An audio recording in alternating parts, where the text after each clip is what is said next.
माननीय सदन से जो भी माननीय सदस्यगण हैं उन सब से मैं अपील करूंगा कि वे सभी अपना सकारात्मक योगदान मानसून सत्र के सुचारू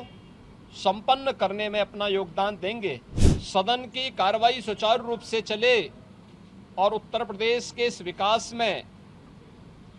सभी माननीय सदस्यों का, वे सत्ता पक्ष हों या विपक्ष हों, सभी का योगदान मिल सके। और खासतौर पर विपक्षी सदस्यों से मैं कहूंगा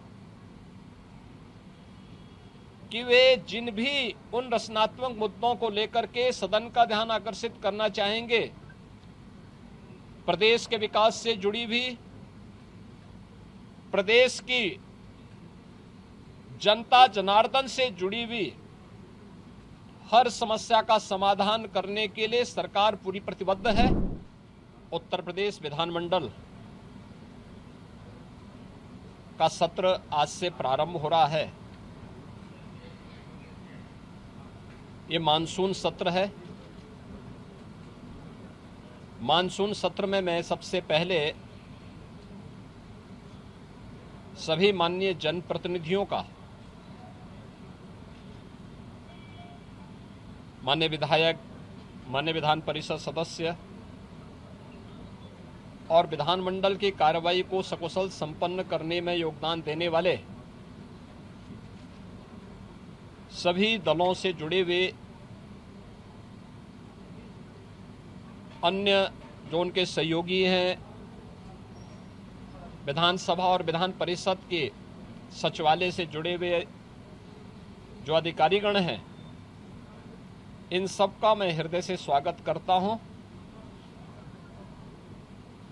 हम सब जानते हैं कि उत्तर प्रदेश ने फरवरी में ही अपना बजट पास कर लिया था। मानसून सत्र में प्रदेश की आवश्यकता को ध्यान में रखते हुए पहला अनुपूरक मांग भी सदन में प्रस्तुत होगा। स्वाभाविक रूप से उत्तर प्रदेश आज देश की सबसे बड़ी उभरती हुई अर्थव्यवस्था की ओर अग्रसर हुआ है और यही कारण है कि उत्तर प्रदेश ने पिछले 7 वर्ष में प्रधानमंत्री मोदी जी के मार्गदर्शन में, उनके यशस्वी नेतृत्व में जिन ऊंचाइयों को प्राप्त किया है वे अभूतपूर्व हैं,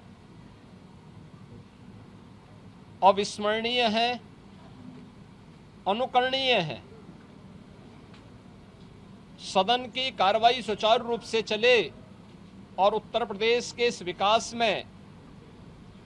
सभी माननीय सदस्यों का, वे सत्ता पक्ष हों या विपक्ष हों, सभी का योगदान मिल सके। इसके लिए मैं सभी माननीय जनप्रतिनिधियों का आह्वान करूंगा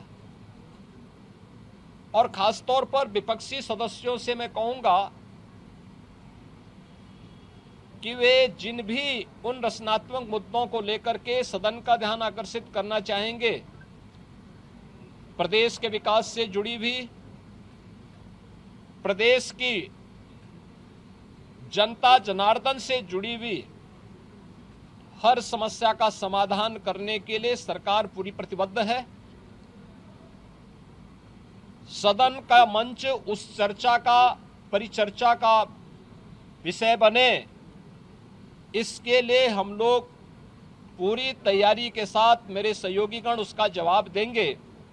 सरकार इसका जवाब देने के लिए पूरी तत्परता के साथ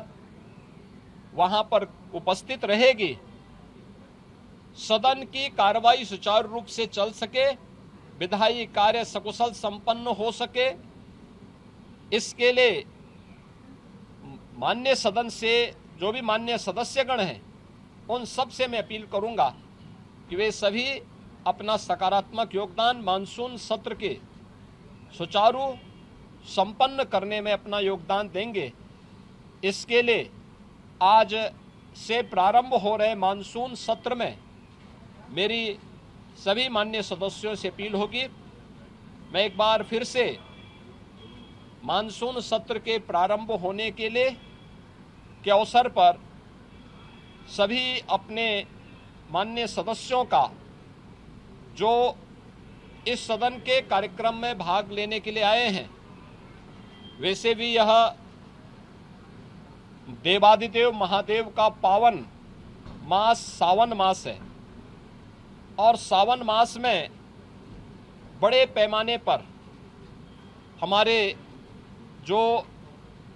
शिव भक्त हैं वे सभी शिव भक्त इस पूरे मास में इस कार्यक्रम के साथ जुड़े हुए हैं। तो सावन मास में एक तरफ शिव भक्तों की कावड़ यात्रा और दूसरी तरफ जनता जनार्दन की सेवा के लिए निरंतर प्रयत्नशील हमारे जनप्रतिनिधिगण उनसे जुड़े हुए मुद्दों को लेकर के, प्रदेश के विकास से जुड़े हुए मुद्दों को लेकर के, प्रदेश के जुड़ी हुई किसी समस्या को लेकर के सदन के मंच पर जो भी पटल पर जो भी बातें उनके द्वारा रखी जाएंगी, उन मुद्दों पर एक सकारात्मक बहस के लिए सरकार पूरी तैयारी के साथ है। और मुझे पूरा विश्वास है कि मानसून सत्र को यहाँ पर प्रदेश के विकास, जन कल्याण से जुड़े हुए अनुपूरक मांगों को एक सार्थक चर्चा का विषय बना करके हम उसे व्यवस्थित रूप से आगे बढ़ाने में अपना योगदान देंगे। आज के इस अवसर पर एक बार फिर से मानसून सत्र के प्रारंभ में सभी माननीय सदस्यों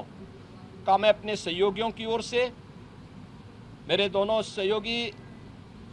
उप मुख्यमंत्री जो श्री केशव प्रसाद मौर्य जी, श्री ब्रजेश पाठक जी, संसदीय कार्य मंत्री और वित्त मंत्री श्री सुरेश खन्ना जी, हमारे दोनों सहयोगी जो संसदीय कार्य राज्य मंत्री के रूप में अपना दायित्व निर्वहन कर रहे हैं, श्री मयंकेश्वर शरण सिंह जी, श्री जसवंत सैनी जी, इन सब की ओर से मैं सभी माननीय सदस्यों का